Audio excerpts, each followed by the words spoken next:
De verdad, bienvenidos y me siento muy contenta porque, bueno, antes de presentar a nuestra invitada especial, les cuento un poquito sobre lo que fue esa transición, que no fue fácil, nos tomó a todos por sorpresa.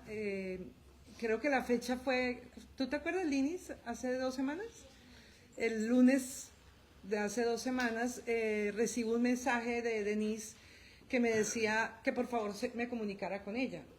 Y como estábamos a 2 semanas de comenzar Almuerzo con Dios nuevamente, pues yo pensé que era algo que tenía que ver con la fecha o algo. Y cuando la llamo, me dice, te estoy llamando porque quiero que te enteres por mi boca, no quiero que sea como un chisme, sino que sepas que se cierra la librería.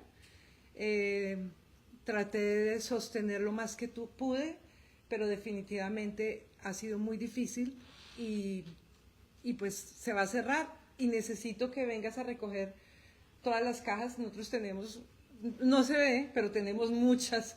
Digo que este es el ministerio del coroto, no sé si saben la palabra coroto, tenemos mucha cosita.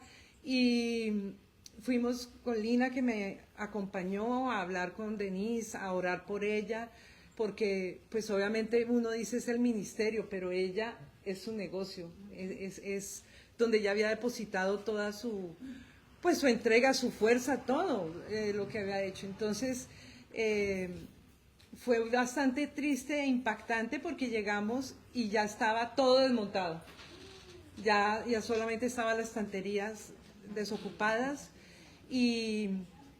Y bueno, oramos por ella, le llevamos un regalito y salimos, pero cuando ella me llama, me dice eso, yo empiezo a llorar, porque esa librería fue para mí el comienzo ministerial de una nueva etapa en mi vida. Y me daba mucha tristeza esas instalaciones. No sé, me conmovía muchísimo y estando allá también lloraba porque me conmovía todos los ministerios que habíamos pasado por ahí, todas las iglesias que comenzaron allí. Y eso le decía yo ay, gracias, aquí tengo que ir. Eso le decía yo a Denise, tienes que saber que durante todo este tiempo que tú tuviste la librería, sembraste en el reino. Y que esa siembra no es en vano.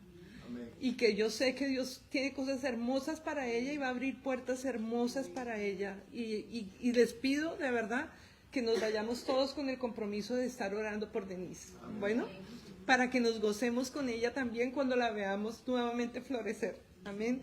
Entonces, cuando yo estaba llorando con esta información que ella me estaba dando, inmediatamente dije, Señor, y Almuerzo con Dios, estamos a 2 semanas de empezar. Y el Señor me pone claramente Yanira. Y pues ustedes saben, Yanira es la dueña de Melao Bakery, que por 5 años me ha apoyado este ministerio. Así que yo le mandé un mensaje. Yanira no ve los mensajes muy seguidos.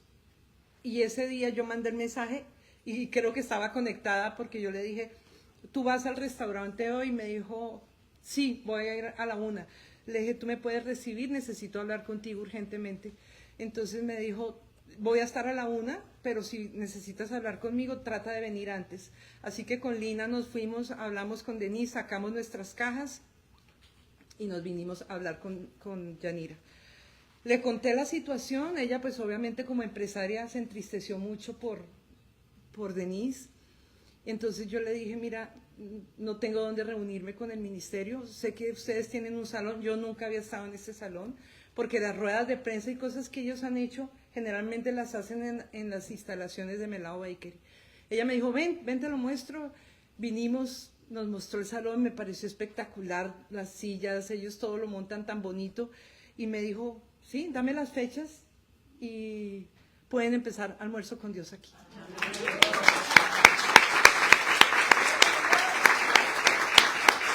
Así que Dios nos da abundantemente más de lo que nosotros pedimos. Amén. Entonces, esa es a grandes rasgos toda la situación. Agradezco de verdad a todas las que me apoyan al ministerio, también a Ismael que se saca de su tiempo y viene acá a apoyarnos. Y bueno, para esta nueva temporada estaba yo pensando con quién empezar este nuevo semestre, y en ese momento la pastora Evelyn me manda un mensaje, y la pastora Evelyn ha sido muy lindo porque nosotras hacemos un evento de pastoras comenzando el año y hemos hecho 3, y ella ha venido a los 3, ella me ha apoyado en los 3 eventos, me ha llamado la atención y ya van a saber por qué. Es una mujer usada por Dios grandemente, y que es un privilegio tenerla aquí con nosotros en esta nueva temporada. Así que pastora Evelyn Terán, bienvenida. Bienvenida. Bienvenida a Almuerzo con Dios. A ver, Marita, que no se nos desajuste el cuadro para el Facebook Live. Bueno, la pastora Evelyn Terán. ¿Naciste en qué parte de Puerto Rico? Bayamón. ¿Cuántos de Bayamón hay aquí? Bueno, presente. El norte de la isla. En el norte de la isla. Bueno, ¿cómo se conformaba tu familia, Evelyn? Crecí con 4 hermanos y 3 hermanas. 4 hermanos y 3 hermanas. ¿Y qué recuerdas de tu niñez? Todo. ¿Todo? Bueno, ¿todo lo bueno o todo lo malo? Todo. ¿O todo lo bueno y malo? Todo. Todo. Cuando digo todo es todo, pero vamos a decir... bueno, es que mi libro está basado en mi niñez. Cuando digo todo, recuerdo todas las cosas, pero en este momento aprovecharía para bendecir y honrar a mi mamá, que todavía está viva. Ella tiene 86 años y mi mamá, una mujer muy, muy luchadora, siempre estuvo haciendo todo lo que ella podía por sacar adelante la familia. Entonces tengo muchas memorias donde me veo con mi mamá en diferentes situaciones y que impactaron mucho mi vida y que han hecho de mí lo que soy hoy en lo que es mi personalidad, o sea, cómo yo respondo ante ciertas situaciones, circunstancias. Yo adquirí mucho eso de mi mamá. Porque ¿Tú fuiste única mujer? No, 4 hembras y 4 varones. Y yo fui la penúltima. Entonces, familia grande. Ajá, sí. Entonces, aquí estoy hablando, pero ya tú sabes, la cámara fotográfica comienza a moverse en mi cerebro. Y yo fui la penúltima. Mi mamá tuvo su hijo varón, vamos a decirle, el último fue hijo de varón, pero era el hijo varón primero que ya tenía con mi papá. Entonces era el deseado de las naciones. Okay. Ya habían nacido 4 mujeres. Y entonces, el tan anhelado y esperado. Y cuando ese nació, ya tú sabes para dónde yo pasé, ¿verdad? Hicieron ni cuenta me di. Ajá. Entonces, bueno, pero sí, muchos momentos felices ahí. Bueno, para que sepan, la pastora Evelyn es autora, conferencista, mentora, teóloga, profeta, apóstol. Ella es conocida internacionalmente y después ha hecho más de 6 viajes apostólicos, no, después de 6 años de viajes apostólicos. Sí, correcto. ¿Viajas aquí a los Estados Unidos? Mira, sí, un poquito para atrás, ¿no? Ya comenzando lo que es la entrevista, aprovechar la introducción para aprovechar lo que es mi vida. Yo salí de Puerto Rico en 1989, pero ya yo estaba en mis 20 años, tendría ya 24 años, me parece, pero ya tenía mis 3 hijas. Okay. Tenía Melissa, que es mi hija mayor, a quien le doy las gracias al Señor porque está aquí, y 2 de mis nietas, Elisa y Hailey. Ellas no hablan español, English only, pero vinieron, ¿verdad? Y entonces salgo de Puerto Rico y dejo a Melissa con la que había sido mi suegra, y me llevo a las 2 pequeñas conmigo a comenzar una vida nueva, pero yo no le servía al Señor en ese tiempo, aunque lo había conocido de pequeña, y ya tenía palabra de parte de Dios para ser usada por Dios, ¿no? Pero no estoy sirviendo cuando llego allá, y ahí en el 92, en 1992, el Señor me activa, me envía a las naciones, claro, después de un proceso de sanidad y liberación, me envía a las naciones, y estoy 5 años haciendo trabajo apostólico en muchas naciones. Bueno, lo que más me impacta de ti es cómo terminas tú uniéndote a la Reserva Naval de los Estados Unidos y sirviendo, pues sí, como militar en esta nación. Bueno, de joven en la escuela, yo voy a grabar esto y no lo puse, lo voy a grabar. De joven en la escuela superior, ¿no? En Puerto Rico. Yo participé mucho de programas de militares, porque me llamaba mucho la atención. Bueno, desde pequeña estuve en diferentes organizaciones. Y entonces me gustaba mucho la disciplina. ¿Y qué pasa? Cuando yo regreso de los viajes apostólicos en 1997, no porque yo quería, sino porque se dieron unas situaciones donde yo regreso a Estados Unidos, ya como uno dice establecerse, ¿no? A mudarme a Estados Unidos, que era de donde había salido. Resulta que el que era mi esposo en ese tiempo, para no que nos perdamos, tengo que meter cosas por medio, como finitas, así, y flores y cosas. Okay. Saquen la cuenta porque ya les dije que ya venía de Puerto Rico con 3 hijas, ¿verdad? Y había dejado una y ahora le estoy diciendo el que era mi esposo en ese tiempo. Todavía otro antes, ¿ok? Vayan tomando cuenta, ¿no? Es que está complicada esta entrevista, pero es que todos son importantes. Cuando estoy en esta etapa del 97, resulta que el que se puso en ese tiempo, que es el padre de mi última hija, decide regresar del trabajo ministerial, ¿no? Salirse y entrar en las Fuerzas Armadas. ¿Entiendes? Okay. Y entonces, como a mí siempre me ha gustado las Fuerzas Armadas, no fue mi plan. Él sugiere, y yo no sé dónde lo sacó, de verdad, porque no una cosa ni iba con la otra. Como yo voy a entrar al ejército, que era la rama del Army, ¿por qué tú no entras a este programa que hay en la Fuerza Naval, que es reservista? Él iba de activo, pero yo iba de reservista. Okay. Y así fue como entré, viviendo en Miami en 1997. Y como a mí me apasionaba lo militar y todavía me faltaba estudiar porque yo quería hacer un bachillerato y llegar a una maestría para poder ser un ministro dentro de las Fuerzas Armadas, pues nunca dejé de soñar de trabajar para eso, ¿no? Pero no importa, yo me adaptaba, pues sí, si lo hice en las misiones lo puedo hacer ahora en la carrera militar, no importa. Y Dios me permitió aceptar ese reto. Y fueron 2 décadas, 20 años. Fueron 20 años. Y 2 veces viajaste al Medio Oriente. Y realmente, ¿qué hacías tú? ¿En qué consistía tu trabajo? El trabajo militar. Bueno, primero tengo que reconocer que aquí está la capellán de la Guardia Nacional de Puerto Rico, ahora va a ser capitana, el apóstol Midalia Torres, ¿no? Hay que darle honra al que se merece honra. Tenemos alto rango aquí, ¿verdad? Del Ejército de Puerto Rico. Mi trabajo, porque yo entré bajo un programa especial, entré con rango, pero entré como enlistada. Okay. Y entonces mi trabajo era logística. Okay. Era todo lo que tenía que ver con logística. Y en el Navy se hace mucho entrenamiento, se hace mucha inteligencia, se viaja mucho afuera, aunque no estés en guerra. Todos los años yo iba a Italia o iba a España a tomar cierto tipo de entrenamiento, pero todo era la logística del área particular que me tocara. Okay. Pero en el 2005, esto es de mi carrera militar, en el 2005 ya estoy, lo quiero decir, porque es que no quiero que pero ella nos dijo eso en la entrevista. En el 2005 ya yo había pasado por 4 divorcios.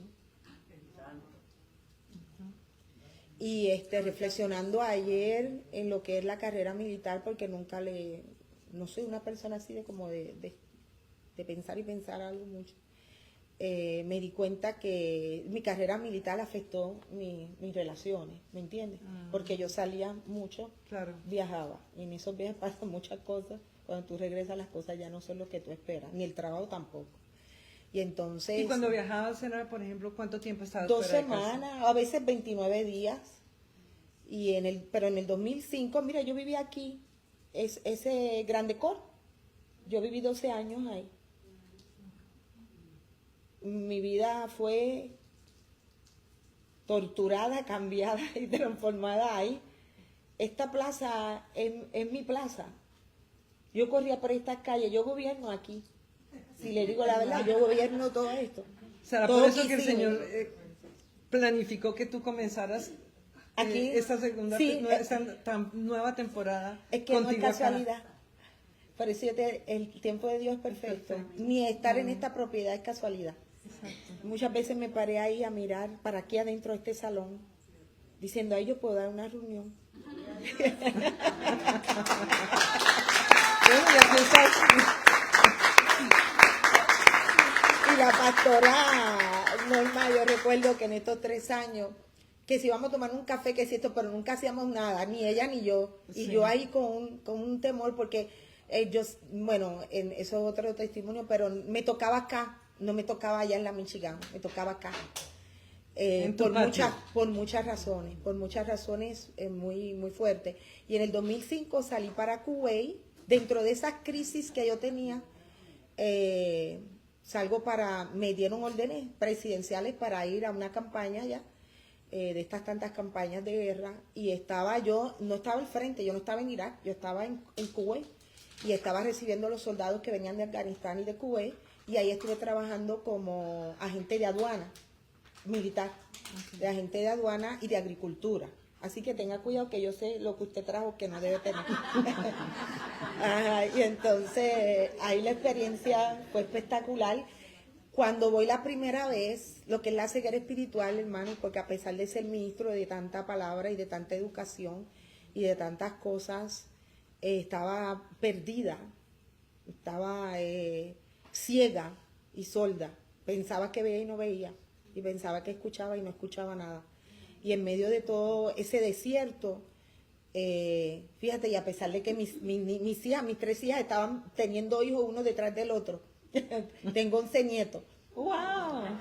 Y todos en escalera, así, ¿no? ¡Qué bello! Uno detrás del otro. Yo me ofrecí de voluntaria para quedarme en otra campaña más. Entonces regresé como por 2 meses y regreso al desierto otra vez. ¿Cómo es ese ámbito, aunque tú no estabas en guerra, en la parte donde estaba la guerra, sino esa parte como ministerial o de oficina, digámoslo así, de esa manera? No, ahí yo no estaba de oficina, ahí yo estaba activa. Afuera, sí, ahí yo estaba ¿Cómo es de esa guardia. experiencia, vivir eso? Pues es muy desierta, seca y árida. Ustedes recuerdan la adoración de Ani Puello. Uh-huh. Habla, Señor, que dice que está es como tierra seca y árida, que así, sí, tierra seca y árida. Y así estaba. Es como un peligro inminente todo el tiempo. Sí, ahí tú estás alerta y puedes estar relajado, pero si suena la alarma de que fuera a llegar algo tan cerca donde tú estás, entonces sí hay una alerta y hay que ponerse todo el equipo. Hay que andar con su bolsa de la mascarilla esta de gas. Y claro, las pistolas, a menos que no vas a ir de guardia o a salir fuera del campamento, no tienes que sacar la pistola o el M16, eso está todo almacenado en la artillería, ¿no? Y usted tiene que ir a entregar su licencia y es un proceso para sacarle el arma, entrarla.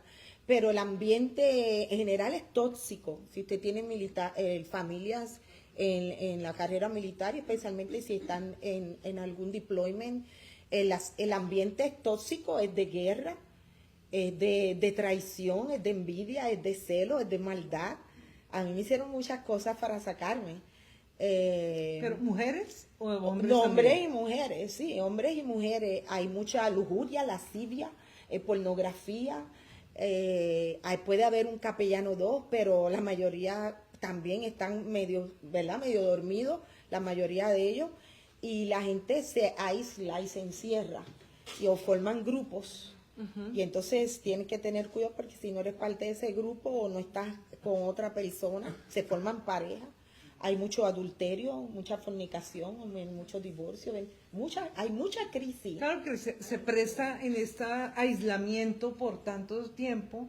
Me imagino que hay otros que van indefinidamente, ¿cierto? Siempre tienen un tiempo, los más que están son los del Army, que pueden estar hasta 12 meses en un deployment de eso. A mí lo que me recordaba era ustedes crecieron viendo la serie MASH. ¿Se acuerdan de MASH? ¿Se acuerdan del desastre de MASH?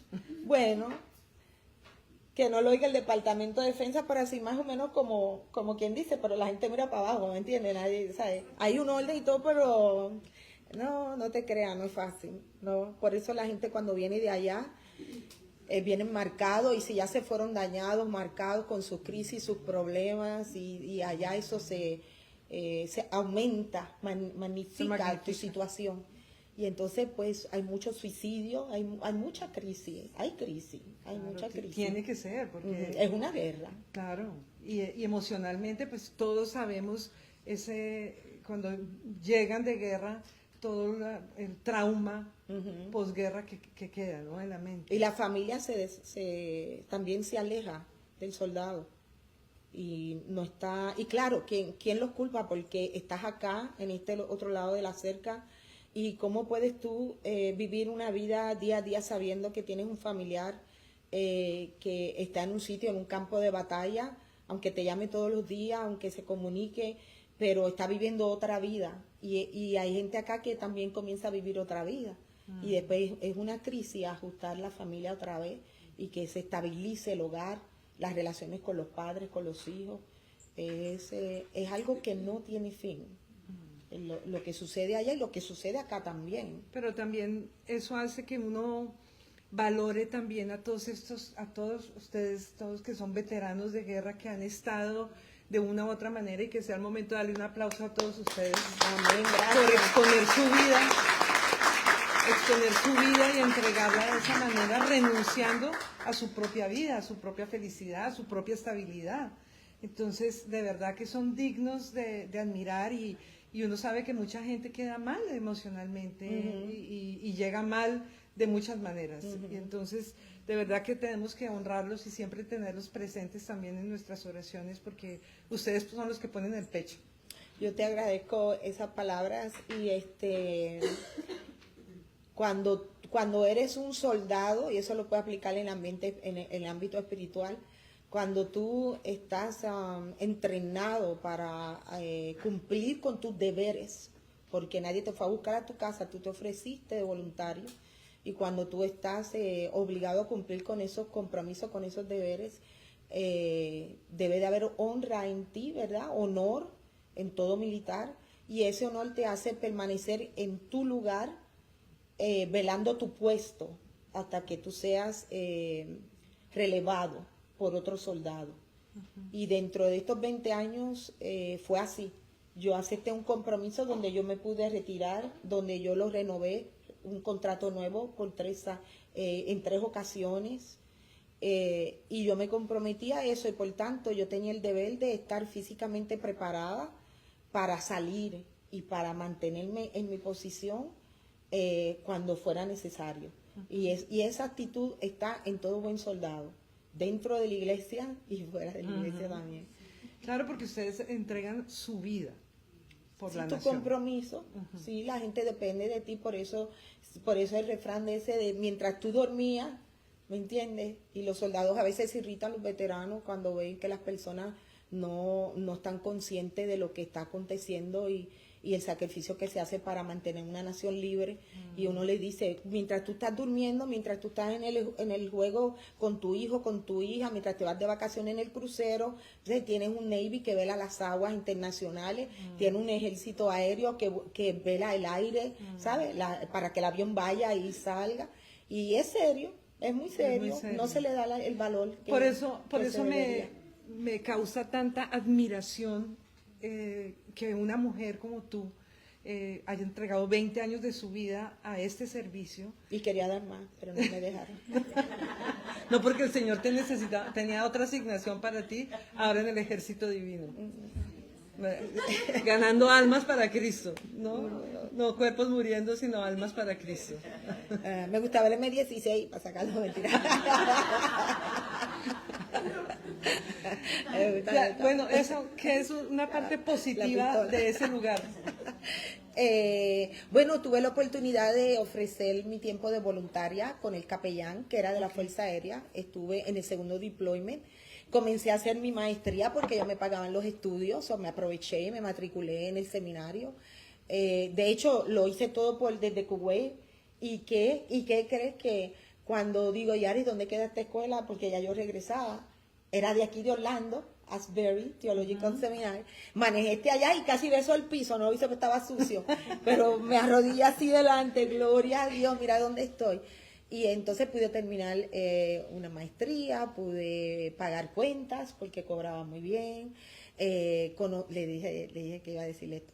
Conocí al que es mi esposo ahora. Sí, ¿Cuánto sí. llevan juntos? Pues me parece son como 17, 18 años. ¿Sí? O más. Yo lo conocí, yo tenía 40.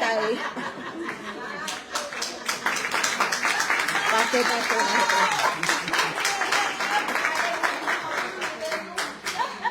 El Señor me libertó.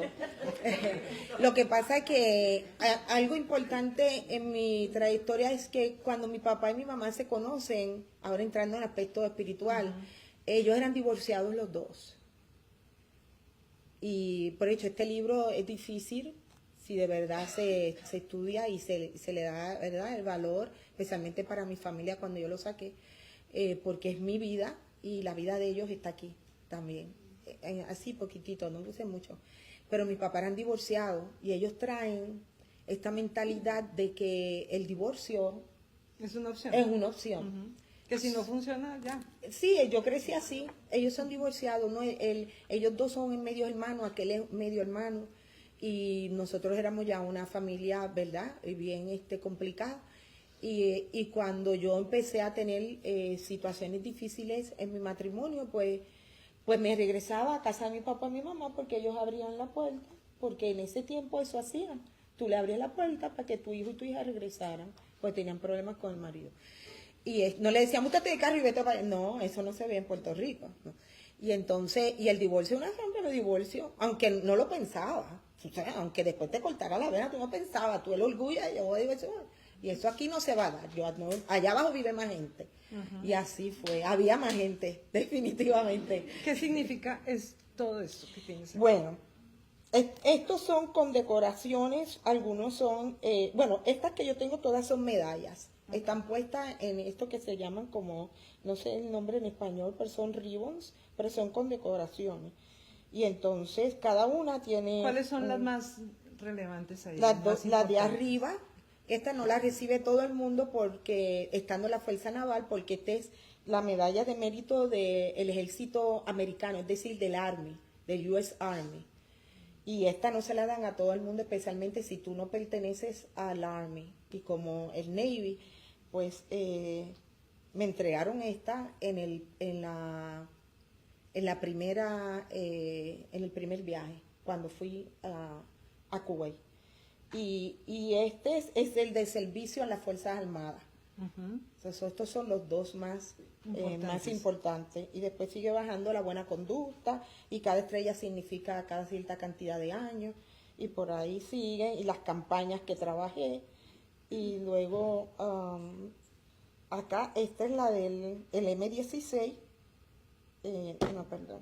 Sí, que dice... Pero qué lindo. No, esta es la del M16 y la de la pistola. Y esta no me acuerdo. ¿Y en algún momento tuviste que usar arma? No, gracias a Dios no, porque me hubieran matado a mí primero. ¿Por qué? ¿Porque no eras muy diestra? No, era diestra, pero todavía yo no había sido libertada de muchas cosas. Yo era muy temerosa. Y entonces... aunque muchas veces yo era la encargada de llevarla, porque salíamos fuera del campamento y íbamos en ropa civil, y yo tenía que llevar el M16 porque yo era experta en el campo de tiro. No es lo mismo tú estar frente a una situación con unos talibanes o unos iraquíes, Y entonces, como yo conocí a mi esposo en ese tiempo, pues yo decía, pues qué bueno que mi esposo vino, porque a él yo le doy, yo estoy segura que él va a agarrar el M16 y él lo va a disparar por mí, porque él era un marino, él es un Marines. Y entonces yo me sentía segura, gracias a Dios. Pero nunca tuve que sacar, ni la pistola tampoco, tuve que hacerlo. ¿Cómo llega entonces empieza? ¿Tú ya habías sido ordenada capellana? No. Yo entré como enlistada. Para ser capellán tiene que ser un oficial. Tiene que tener un mínimo una maestría en divinidad. Entonces yo quería estudiar para hacerme pastora dentro, porque yo venía de allá, ¿no? Pues yo para ser un ministro, pero acá. La película, yo me hice una película.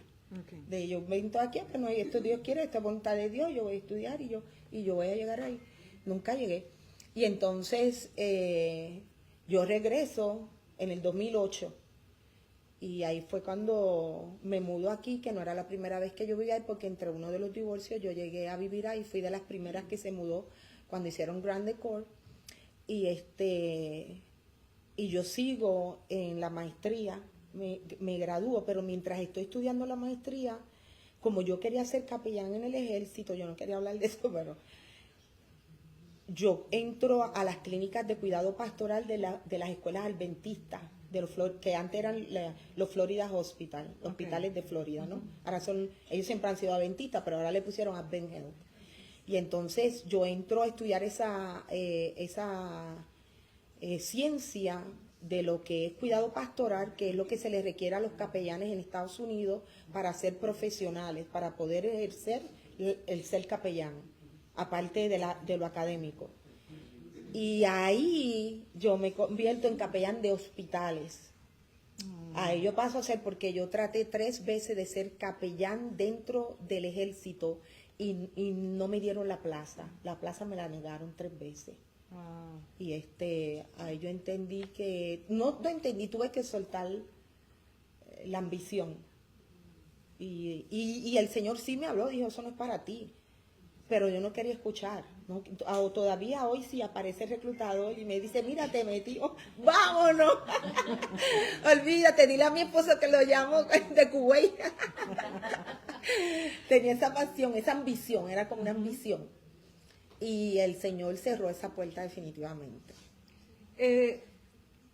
La iglesia en la que tú pastoreas y que tú estás al frente es Centro Apostólico de Florida. De Florida. Sí.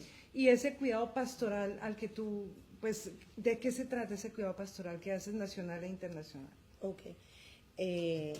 Cuando entro al seminario y estoy haciendo estas clínicas de cuidado pastoral, que hice 7, y son pues, de 4 a 5 meses cada una, el Señor comienza a traer una educación nueva que tiene que ver con consejería, con mi liberación, con mi sanidad interior, que ya yo daba desde 1992 talleres de sanidad interior. De hecho, tuve un programa en Génesis 89.1 que se llamaba, el nombre del libro, Buscando mi sanidad interior. Viene de ese programa. Entonces, cuando yo estoy en esta clínica se trata no de cómo tú vas a pastorear a otro, es tu identidad pastoral, tu formación ministerial. Y entonces el Señor comenzó a mostrarme, no que solo habían cosas en mí que yo pensaba que estaban bien, me empezó a revelar que no estaban bien, que podían estar mejor, y a la misma vez que yo necesitaba desarrollar mi sentido de audición de mi interior, porque yo no me escuchaba. Y que yo no me escuchaba, no podía escuchar a los demás.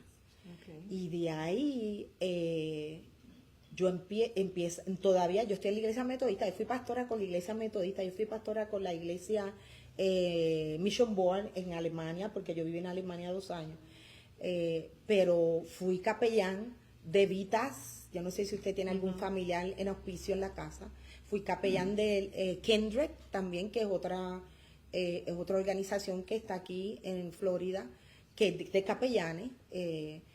Mientras estoy estudiando me estoy preparando, pero el centro apostólico no llegó hasta el 2018, casi 19, mientras yo estoy pastoreando una iglesia en Port St. Lucie, una iglesia metodista, Pero en ese proceso de una cosa y la otra, la Iglesia Metodista, para ordenarme como ministro, me está exigiendo, porque hay que ir a unos board, hay que ir a unos, ¿cómo se dice unos board en español? Unos comités, oh sí, hay que ir a muchos comités. Y ellos ahí me exigen, que es de doctores, psicólogos y todo esto, y ministros, que yo vaya a 26 clínicas de consejería. Cuidado pastoral, los adventistas me están pidiendo que yo vaya a tomar psicoterapia como empleada, 6 secciones. Y lo que ellos me están diciendo a mí, los metodistas, es: tú has tenido pérdidas en tu vida que no han sido procesadas. Y yo no sabía que se me había perdido algo. Sí, se me perdieron como 4 o 5 maridos. ¿Entiendes? Yo lo veía como un ataque personal, yo lo veía como porque soy mujer, porque soy hispana, pero era obvio, ¿sabes? Que un ministro necesita sanidad para funcionar bien. Claro. Y entonces, dentro de esa presión, que me metieron en esa olla de presión, y a la misma vez yo tuve la oportunidad de hacer un año de residencia en psiquiatría en Orlando, en el Florida Hospital del Downtown, donde hice mi residencia como capellán. Y mi mentora me está recomendando para que yo profundice en eso, porque yo soy la pastora de los que están en psiquiatría. Wow. Y ella decía: tú estás floreciendo en esta unidad donde nosotros siempre tenemos problemas con los capellanes, pero en cambio tú, si no te pones, no la tengo aquí, si no te pones la ID, te dejan encerrar. Va a decir: esta es delante de nosotros, no la dejan salir.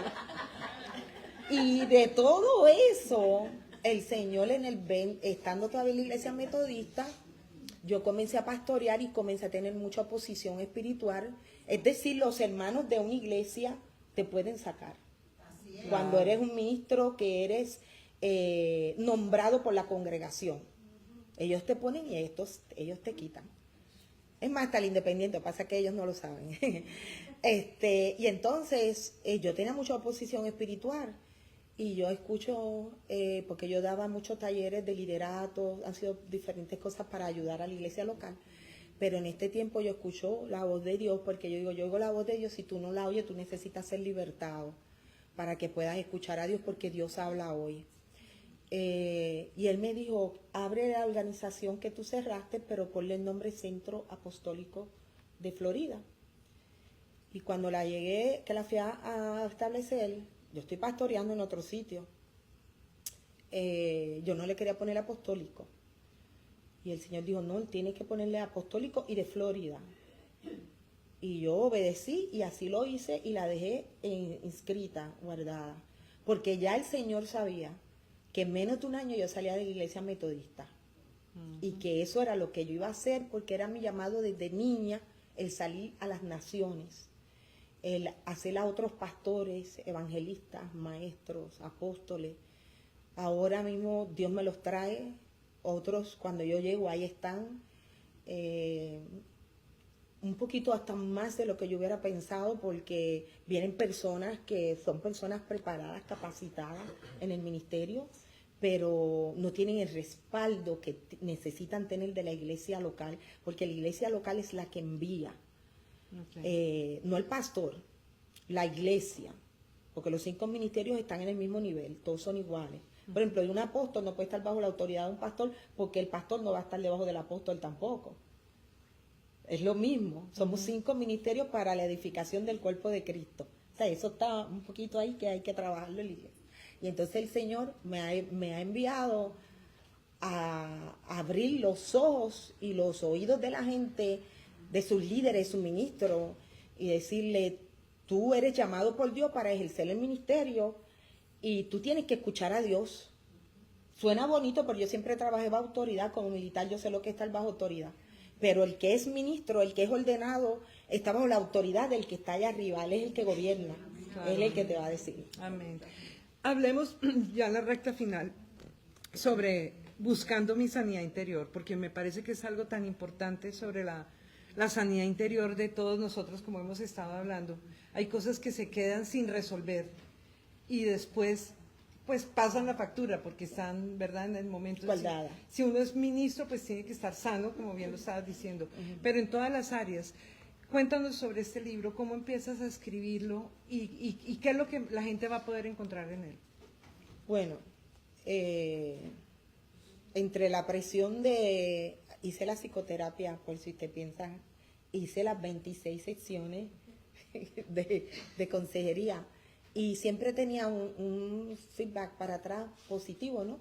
Ellos no se explicaban que ya, ¿sabes? ¿Para qué viene? ¿Qué hace aquí? Al contrario, yo les tenía que dar a ellos después, escucharlos a ellos, ¿no? En su crisis.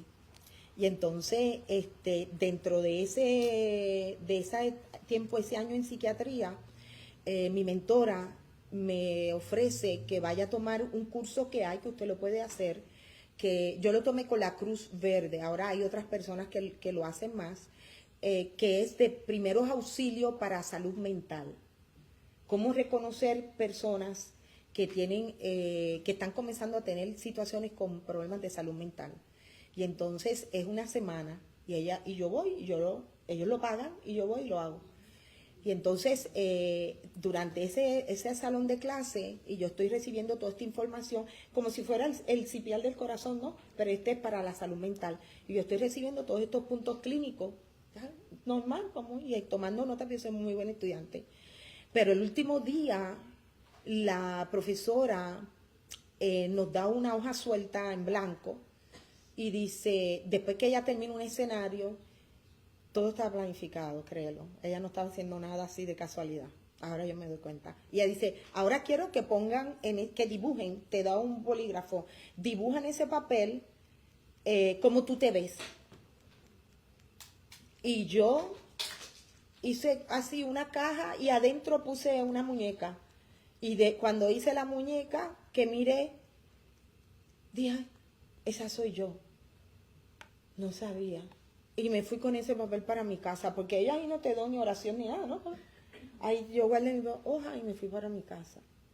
Y cuando me voy a mi casa, que confronto al Señor, y el Espíritu me dice, pues yo compraba muchas cajas. Me gustaba comprar las cajas de Ross bien bonitas y tenerlas así en orden, así bonitas, guardadas. Y ahí el Espíritu me dice, por eso te gustan las cajas vacías. Porque ahí tú estás dentro de la caja. Ah, ¿sabes tú? Por eso la portada, que esto lo hizo mi nieta, el dibujo era feísimo, pero mi nieta lo hizo en su iPad electrónico, yo lo he querido conservar así. Yo estoy dentro de la caja.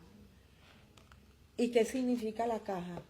Bueno, para ti pueden significar muchas cosas.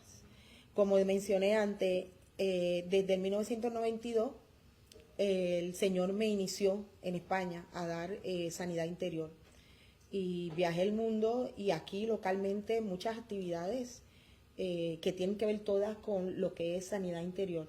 Aprendí que la sanidad interior es como dice el americano, como un cake, como una tarta, como algunos países dicen otras palabras, que tiene muchos layers, depende de cuán grande es.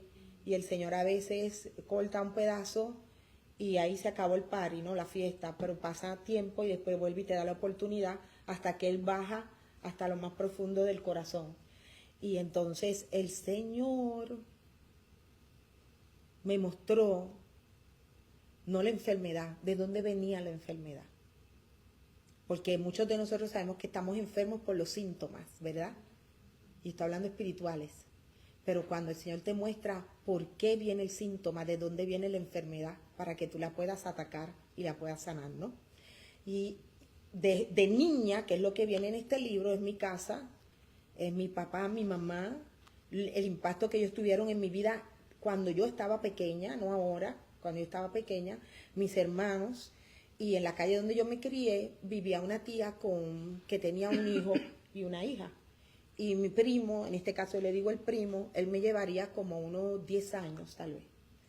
Y entonces porque él no está preso ni está muerto, él es un predator, él es un ofensor sexual. Él, después me enteré, ¿no?, que él a muchas de mis primas mayores las violó, él molestó a muchas de mis primas y él trató de abusar de mí cuando mi mamá me dejaba en la casa para que me cuidara antes de yo ir al colegio. Mi mamá no lo sabía, estaba trabajando, estaba muy ocupada y estudiando. Entonces, a mí me marcaron muchas cosas, por eso le puse volumen 1. Me marcaron muchas cosas, pero lo que más me marcó es en la manera agresiva que él salía para atacar. Él a mí nunca me violó y nunca me tocó. Porque aunque él me agarraba y me tiraba en el cuarto y en la cama, pero yo peleaba tan fuerte, ¿me entiende? Y mi prima salía, porque él lo hacía cuando mi prima se iba a bañar, salía del baño. Entonces el episodio no duraba mucho, pero ese ataque sorpresivo me traumatizó. Entonces yo crecí con mucho miedo. ¿Qué edad tenías? Yo estaba en escuela elemental, así que yo tengo que haber tenido como 7 años, o 6, o 7 años. Y él ya estaba fuera de la escuela superior, ya él tenía que tener 19 años. Pero yo había observado otras costumbres que él tenía alrededor de una de mis hermanas que falleció el año pasado, que él la violó, después nos enteramos. Y de hecho mi hermana pasó toda su vida en el lesbianismo a causa de esa violación. Entonces, ese trauma estaba guardado y yo pensaba que normal, que uno supera las cosas, pero ¿qué pasa? Que cada vez que yo tenía una pérdida, una crisis, yo me recordaba de esa situación. Era un episodio recurrente. O sea, si tú tienes un episodio que tú lo repites en tu mente como una película, tú necesitas sanidad interior y liberación, porque aunque Dios te sanó, aunque Dios te usó, aunque tú tal vez ya no estás donde estabas antes, como quiera, tú no has sido libertado. Es una puerta abierta que Satanás la usó y la va a seguir usando, claro, hasta que eso se cierre. Se resuelva. Exacto, y eso fue lo que en ese momento, cuando yo veo eso y yo voy a mi casa, el Señor comienza a traer, era como una película, de cuando yo estaba en la casa, cuando mi mamá me dejaba, cuando mi prima se metía a bañar, cuando él salía y me agarraba, y cuando yo trataba de pelear así. Y entonces yo comencé a ver que cada vez que yo había tenido un divorcio, un mal rato, una pérdida, muchas cosas que me pasaron, ¿no? Aún lo de capellanía, que no se me dio en el ejército, todo eso yo lo relacionaba a ese momento, inconscientemente. Y yo tenía una libreta así de flaquita, que era de los adventistas, en blanco. Entonces, como todo venía tan rápido, yo la agarré y comencé a hacer dibujos, porque no podía escribir. La mente iba muy rápido. Entonces, por eso es que libro tiene yo... varios dibujos. Es de dibujos nada más. Tiene mi casa, tiene una caja vacía, que era lo que él siempre me mostraba, me tiene a mí. Yo puse una muñeca sola, me puse dentro de la caja, quiero llegar a una página en particular. La casa de mi tía con los primos, el primo y la prima. El original tiene el número de la calle y la casa, todavía está allí. Mi primo. Y el primo vive en Nueva York, no porque si la ceguera espiritual, porque por eso digo, esta herramienta no todo el mundo la ha sabido entender, te voy a decir honestamente, no todas las librerías lo han querido comprar, lo han querido permitir en su librería. Pero este libro habla de abuso sexual, de abuso infantil, de lo que es PTSD infantil, ¿no? Del trauma de los niños, de nosotros que hemos sido niños y hemos sido molestados o perturbados siendo hombre o mujer. Y hemos seguido llevando nuestra vida y arrastrando la cruz, cuando Jesús en la cruz ofrece libertad para nosotros y sanidad. ¿Me entiendes? Y este libro para mí es una herramienta para confrontar y para hablar no solo con el agresor, pero con la víctima. Y para a veces hasta para ponerlo en la mesa, porque vemos que nuestros niños han cambiado su conducta, hasta adultos, ya no es lo que eran antes y nadie habla, es un tabú y nadie dice. Le di un testimonio a una psicóloga hace mucho y me dice a mí, yo creo que mi hija fue tocada por el hermano. Ella nunca hizo nada, todavía al sol de hoy, todavía, ¿me entiendes? porque se convierte en un tabú, un trauma para la familia, para el agresor y para la víctima. Una pregunta, esto está obviamente basado en tu propia experiencia, ¿cierto? Sí. Pero a través de ella, personas que han vivido experiencias similares, van a poder ser ayudadas con esta herramienta que tú das acá. Sí, porque es un cuaderno donde la persona que ha sido víctima o que es agresor se va a ver en el libro. Porque, por ¿Y ejemplo, tú nunca te viste con él, ya después de que habías sanado y...? él vivía cerca, siempre estuvo ahí. Después de adulta, él trató de entrar a mi casa. Yo le dije a mi mamá que él había tratado de entrar. Lo enviaron, recuerdo que a Nueva York. Yo apenas tenía unos 16 años en ese tiempo.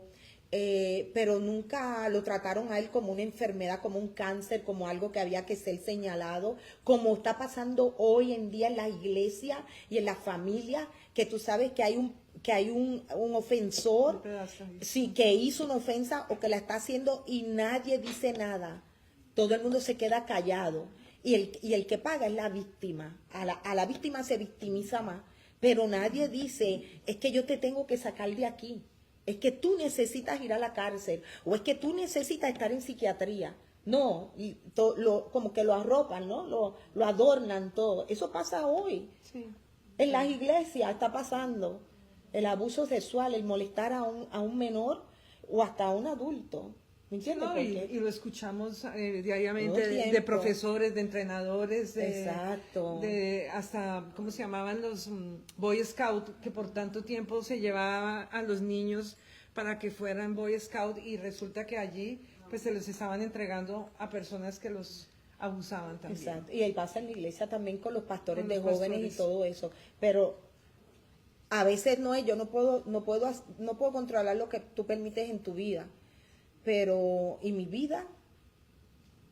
¿Y si yo fui víctima y ahora lo quiero pasar por alto? O sea, lo quiero olvidar. Pero es que no entiendes que hay un efecto, hay una causa y un efecto en tu vida que tú no te estás dando cuenta, pero tus decisiones, tu comportamiento, el desarrollo de tu temperamento, de tu personalidad, tiene que ver mucho con tus experiencias de la vida, con lo que tú viviste y con los que están a tu alrededor. Y si tú no encuentras tu sanidad, tú estás tóxica y le estás pasando esta toxina a tu familia. Y es cuando Dios dice que pasamos el pecado de generación en generación, porque nadie se levanta, nadie dice, hasta aquí, yo en mi casa serviremos al Señor. Y lo que está mal y lo voy a corregir y lo voy a reprender y lo voy a exponer y lo voy a traer a la luz pública. Amén. Amén. Bueno, pues, Pastora Evelyn, me gustaría un mensaje final para la gente que nos está viendo, la que luego lo verá en el canal de YouTube. Primero, ¿dónde se puede adquirir el libro? Porque sé que gente lo va a querer tener más adelante y aquí en la librería de cerca acá lo tienen, ¿no? Bueno, este es el único que le quedaba a la librería. Yo me lo Pero traje. ya llega el pedido. Bueno, esta noche llega un pedido y yo voy a dejar algunos, pero me llevo otros para Puerto Rico, pues salimos para Puerto Rico esta madrugada. Pero entras a Amazon y en Amazon está en un tamaño más pequeño, tienes que tener cuidado cuando lo ordenes, hay unos grandes, hay unos más pequeños, como no de bolsillo, pero más o menos como de bolsillo, y está digital también, está en Kindle, que es más económico también, y lo bajas y aparece en tu celular ya. Ajá. Pues primero darte las gracias por tu tiempo, Gracias a ti. que fue de verdad espectacular escuchar. Sé que hay muchas vivencias dentro de ti, pero el conocer una mujer que ha pasado batallas en la vida fuertes, que ha servido en el ejército, pero ahora sirves al pueblo de Dios y ahora sirves como un oficial bien activo, arrebatando almas y llevando sanidad y ayudando a tantos ministerios. ¿Cómo te consiguen en las redes? Porque tú ayudas a todos estos ministerios, pastores, todo que se quieran equipar contigo, tantas cosas de las que has hablado aquí. Mira, ellos me encuentran a través de la página de Instagram Evelyn Avivamiento TV, en Facebook Evelyn Avivamiento TV. En Facebook estamos como el Centro Apostólico de Florida y también Evelyn Terán. Ahí yo tengo varias páginas. Yo subo en los podcasts, estoy como, pueden buscar la sigla CAFL, Yo tengo mucho material de enseñanza en podcasts, muy bueno. Hay un material nuevo ahí que no lo tocamos aquí, pero esto no es nada. Y este libro es solo una herramienta para alcanzar almas que necesitan ser sanadas. El Señor levantó el centro apostólico. Lo pueden ver en las redes, que es mi ministerio de liberación, sanidad física y de liberación. Es decir, donde el Señor, por el poder del Espíritu Santo, trae afuera espíritus malignos que están operando dentro de las personas que están ahí, de cristianos, porque yo donde voy a la iglesia, no voy afuera a la calle, y la persona ni lo sabe, que está siendo oprimida por ese espíritu. Y las manifestaciones, que eso no se habla en la iglesia ni se muestra en todas las iglesias, pero las manifestaciones son reales. Los demonios hablándome para atrás son reales. Y el M16 lo tengo espiritualmente ahora. No, y todos tienen un llamado. Ese es un llamado que Dios te ha dado y te equipó con esa valentía como lo estás haciendo. Sí. Y que Dios te siga usando, Pastora Evelyn. Gracias por su tiempo, que Dios la lleve con bien allá a Puerto Rico Amén, gracias. Y la siga llevando a donde la necesite y trayendo libertad también y sanidad interior a tantas personas.